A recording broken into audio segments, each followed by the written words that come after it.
Hola amigos, hoy es 13 de octubre de 2018 y voy a tener el tercer tema de los panes sin levadura. Vamos a tener una palabra de oración antes de empezar. Maravilloso Padre que moras en los cielos, gracias porque ya estamos en este segundo tema de las fiestas tan importante, por la manera como nos hablas, nos ayudas. Gracias por tantas bendiciones, las que vemos y las que no vemos.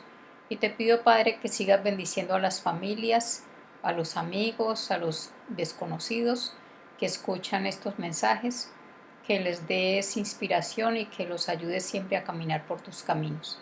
Te lo pido y te lo agradezco en el nombre de Yeshua. Como les decía, hoy tengo el tema 3 y estábamos hablando de los panes sin levadura y la instrucción que aparece en Levítico 23 del 5 al 8. Pero antes quiero contarles que encontré un video en el cual alguien explica que los 7 días de la convocación están relacionados con el duelo. Me pareció muy interesante esta explicación porque me parece que tiene sentido, no es una cosa que yo pueda asegurar que así es, pero tiene mucho sentido. Dice este predicador que esto se refiere a los 7 días de que José tuvo duelo por la muerte de su padre Jacob. Eso está en Génesis 50:10 y según este predicador pues debemos estar en duelo por el pecado y yo diría que lógicamente también hay un duelo por la muerte de Yeshua porque es justamente después de su muerte que se empiezan a contar estos 7 días. Entonces también estamos en duelo porque Él tuvo que ser nuestro sustituto y tuvo que morir por nosotros. Me pareció interesante esa explicación, no está registrada, pero tiene mucho sentido. Ahora, voy a leer de nuevo la instrucción para revisar el tema del pan sin levadura hoy. Entonces, leíamos en Levítico 23, en el versículo 5, que en el mes primero, que es el día 14 del mes al anochecer, es la Pascua del Señor. Y luego en el verso 6 dice, el día 15 del mismo mes es la fiesta de los panes sin levadura, que se llama en hebreo Hag Hamatzot. La palabra matzah es pan sin levadura, matzot es el plural. Y dice que por 7 días comeréis pan sin levadura. Vamos a referirnos primero al pan con levadura, digámoslo así, y después vamos a ahondar en lo más específico que es el pan sin levadura o por lo menos la levadura. Leemos en Primera de Corintios 11:24, como lo expresa Yeshua al partir el pan, dice, esto es mi cuerpo que por vosotros es partido, haced esto en memoria de mí. La relación entre pan y cuerpo en el plano material se da porque el pan es un alimento y en ese sentido llena el cuerpo. En otras palabras, somos lo que comemos. En el plano espiritual, lo que nos alimenta es la palabra. Yeshua es la palabra hecho carne. Dice en Juan 1:14 la palabra, en español dice el verbo, que es lo mismo que la palabra, se hizo carne y habitó entre nosotros. La carne, cuerpo o pan del pacto apuntaba siempre a la perfección del carácter, a una vida sujeta a la voluntad de Dios. Leamos ahora lo que Yeshua dice en Juan 6, desde el verso 48, para ver este sentido de el pan como espiritualmente hablando. Dice Yeshua, yo soy el pan de la vida. Vuestros padres comieron el maná en el desierto y murieron. Este es el pan que desciende del cielo para que el que coma de él no muera. Yo soy el pan vivo que descendió del cielo. Si alguno come de este pan, vivirá para siempre, y el pan que yo también daré por la vida del mundo es mi carne. Los judíos entonces contendían entre sí diciendo: ¿cómo puede éste darnos a comer su carne? Entonces Yeshua les dijo: en verdad os digo, si no coméis la carne del Hijo del Hombre y bebéis su sangre, no tenéis vida en vosotros. El que come mi carne y bebe mi sangre tiene vida eterna, y yo lo resucitaré en el día final. Porque mi carne es verdadera comida y mi sangre es verdadera bebida. El que come mi carne y bebe mi sangre permanece en mí y yo en él. Como el Padre que vive me envió, y yo vivo por el Padre, asimismo el que me come, él también vivirá por mí. Este es el pan que descendió del cielo, no como el que vuestros padres comieron y murieron. El que come este pan vivirá para siempre. Yeshua les explica a los discípulos que él está hablando en forma alegórica, porque ellos no entienden. Entonces, él después les explica en el verso 63, dice: el espíritu es el que da vida, la carne para nada aprovecha. Las palabras que yo os he hablado son espíritu y son vida, porque ellos todavía estaban pensando que él se refería a comer la carne literalmente. Entonces él les explica que les está hablando de una manera espiritual. Yeshua está hablando aquí de la fidelidad, de la obediencia. Comer el pan de Yeshua es alimentarse de su carácter a través de su palabra, lógicamente.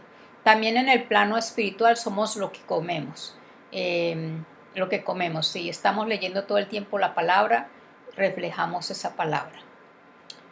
Los elementos del pan y del vino aparecen por primera vez descritos en el relato del Génesis de Bereshit.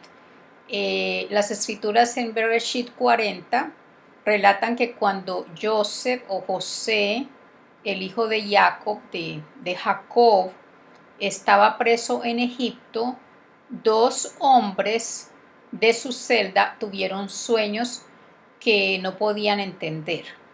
Uno de estos hombres era el copero del faraón, y en su sueño había una vid y en ella había 3 ramas que echaron brotes, y sus racimos produjeron uvas maduras. El copero tomó las uvas y las exprimió en la copa del faraón, y luego puso la copa en su mano. Este fue el sueño del copero. El otro hombre, que era el panadero del faraón, tuvo un sueño en el cual había 3 cestas de pan blanco sobre su cabeza. Sobre la cesta de encima había toda clase de manjares hechos para el faraón, y las aves los comían de la misma cesta que estaba sobre su cabeza. El relato no da una explicación de por qué el copero se salvó de ser ahorcado mientras el panadero no se salvó. Sin embargo, si prestamos atención a los detalles en los sueños, podemos encontrar la respuesta. El panadero tiene en su bandeja manjares de pan, pero antes de dárselos al faraón, las aves los comen. Este relato, aunque real, es también metafórico, porque el pan blanco representa una vida de pecado exhibida ante el Rey del universo, y es decir, una vida de los manjares allí representan algo así como lujurias, y esta vida demanda un juicio de muerte. Las canastas de pan no están en sus manos, sino sobre su cabeza. La cabeza significa el gobierno. Esto significa que él no se somete en obediencia a su faraón. Por ello, el faraón manda cortar su cabeza, que no está en sumisión a él. El tema de las aves que vienen a comer los cuerpos muertos aparece repetidamente en las escrituras con relación a los juicios de Dios. En Apocalipsis, en capítulo 19, del 17 hasta el 18, aparece una de ellas. La relación entre el pan y Yeshua está en todas las escrituras. Desde su nacimiento, el pan aparece en el nombre de la ciudad en la cual él nace. El nombre es Belén en español, pero en hebreo es Betlehem, que Bet significa casa y Lehem significa pan. Es decir, es una casa del pan, o en otras palabras es una panadería o una fábrica de pan. Belén era una ciudad en la cual se cultivaba cebada y trigo. Vemos, por ejemplo, la historia de Boaz y la historia de Ruth, y allí ya vemos que estaban cultivando la cebada. Y había muchos lugares en los que se hacía pan que luego se volvieron lugares de venta de pan o fábricas de pan. Bueno, voy a hablarles de la levadura. Todavía quedan temas interesantes del pan, pero yo creo que es suficiente por ahora. Quiero hablarles de la levadura. El significado de la levadura está expresado por el mismo Yeshua en Mateo 16. Él dice, desde el verso 11, dice: ¿cómo es que no entendéis que no os hablé de los panes? Porque les estaba hablando a los discípulos de librarse de la levadura de los fariseos, y ellos no entendían. Entonces él les aclaró esto y les dijo: pero guardaos de la levadura de los fariseos y saduceos. Entonces entendieron que no les había dicho que se guardaran de la levadura de los panes, sino de la enseñanza de los fariseos y saduceos. El mismo Yeshua pues habla de levadura como algo malo. También en 1 Corintios 5, del 6 al 8, Pablo también les habla a algunos de las personas de Corinto, diciéndoles, desde el verso 6 voy a leer, dice: vuestra jactancia no es buena. ¿No sabéis que un poco de levadura fermenta toda la masa? Limpiad la levadura vieja para que seáis masa nueva, así como lo sois sin levadura.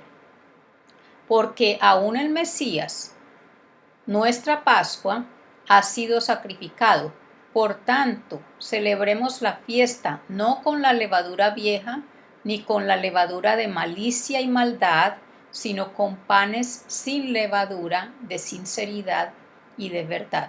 Aquí claramente Pablo también está dando ese significado espiritual a la levadura, que es el pecado.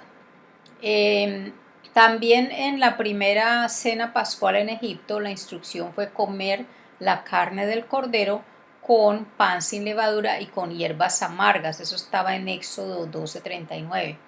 En el verso 34 aparecen más detalles de este acontecimiento.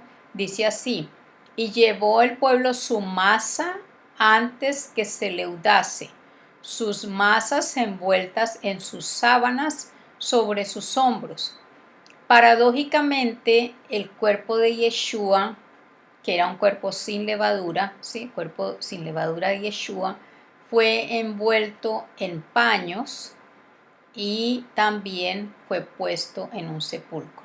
Aquí tenemos pues que cuando ellos estaban llevando estos panes, envolviendo en sábanas y envolviendo estos panes en sábanas y llevándolos sobre sus hombros, es de alguna manera un simbolismo de este cuerpo de Yeshua sin levadura, que fue también envuelto en sábanas, el cuerpo ya muerto, ¿no? Ahora, después de la Pascua, Dios les mandó seguir comiendo pan sin levadura por 7 días. Ya lo leímos y es lo que estamos explicando ahora, ¿cierto? Así que el pan sin levadura apunta a la transformación de nuestro carácter a la imagen de Dios. Yeshua ya no es el sacrificio, sino que ya es el Rey de justicia. Solo espera que permitamos que Él more en nosotros para llevar una vida de santificación. Nosotros ya sin esa levadura. No podemos obedecer por nosotros mismos, sino por la presencia del Espíritu transformador del Padre y del Hijo morando dentro de nosotros. Esa fue la promesa que nos hizo Yeshua en Juan 14, del 19 al 24, la voy a leer. Dice así: Todavía un poco y el mundo no me verá más, pero vosotros me veréis, porque yo vivo, vosotros también viviréis. En aquel día vosotros conoceréis que yo estoy en mi Padre, y vosotros en mí y yo en vosotros.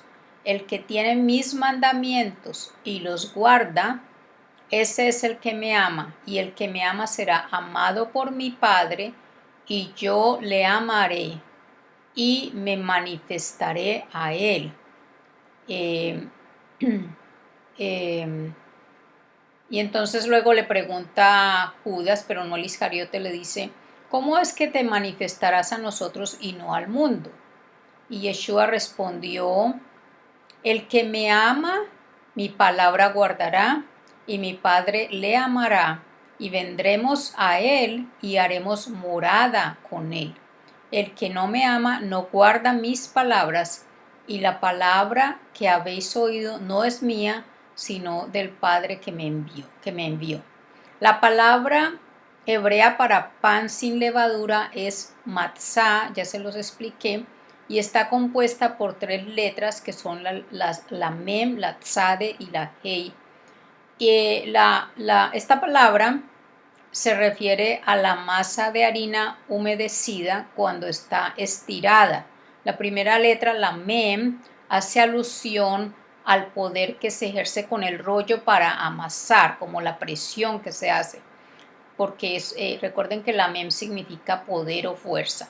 La segunda letra es la tzade, significa indirectamente lado, porque directamente la tzade es como el tiro que se apunta a un blanco, a un lugar, a un centro de refugio, pero digamos que cuando se quiere llegar a ese lugar hay que pasar por un lado, y por eso indirectamente la sade también tiene ese significado de lado. En este contexto del pan sin levadura, se refiere al hecho de que al recibir la presión, la masa se extiende hacia los lados. Y la última letra, la hei, significa algo maravilloso y se refiere a la intervención divina. Personalmente creo que representa la pureza de esa masa, que representa lógicamente a Yeshua, ya que para que no se leude hay que dejarla muy delgada y ponerla rápidamente en el horno. Entonces, digamos que esto fue todo el sufrimiento, el padecimiento de Yeshua. Fue presionado hasta lo sumo, ¿no? En resumen, la palabra pan sin levadura denota una vida de pureza con Yeshua como el modelo a seguir. Así como la masa es presionada, Yeshua fue molido, fue oprimido como pago por nuestras transgresiones. Yeshua, como el segundo Adán, nos permitió restaurar el pacto con Dios que los seres humanos habíamos perdido en el Edén. Yeshua ofreció al Padre la pureza, o sea, la matzá, que Adán no pudo ofrecer. Pero también Yeshua bebió la copa que pagó por el pecado de Adán y lógicamente de todos los seres humanos, por extensión, lógicamente. Y lo hizo para que Adán y para que todos los que aceptamos esa obra intercesora no seamos condenados a muerte, sino que vivamos eternamente con Él. Esta es una verdad maravillosa. Seguir la palabra y vivirla en nuestra vida cotidiana, cada segundo. Estar atentos a nuestra actividad diaria, a cómo llevamos la vida, cómo caminamos con Dios. Esto es una vida que nos debe producir un cierto deleite y una esperanza de un cielo mucho mejor que esto que estamos viendo en este momento. Les deseo pues una semana muy feliz, y no sé exactamente si voy a encontrar más material para seguir con este tema o si ya voy a pasar la segunda fiesta. Todo depende de lo que Dios me vaya dando, de la manera como Él me vaya dirigiendo. Por ahora les deseo una semana muy feliz, muy bendecida, y sigan en sintonía. Recuerden que esto es para que todos aprendamos. Esa es toda mi intención con estos videos, que todos aprendamos un poquito, que maduremos en el estudio de la palabra y que podamos entender en profundidad lo que Dios nos está diciendo. Bendiciones para todos.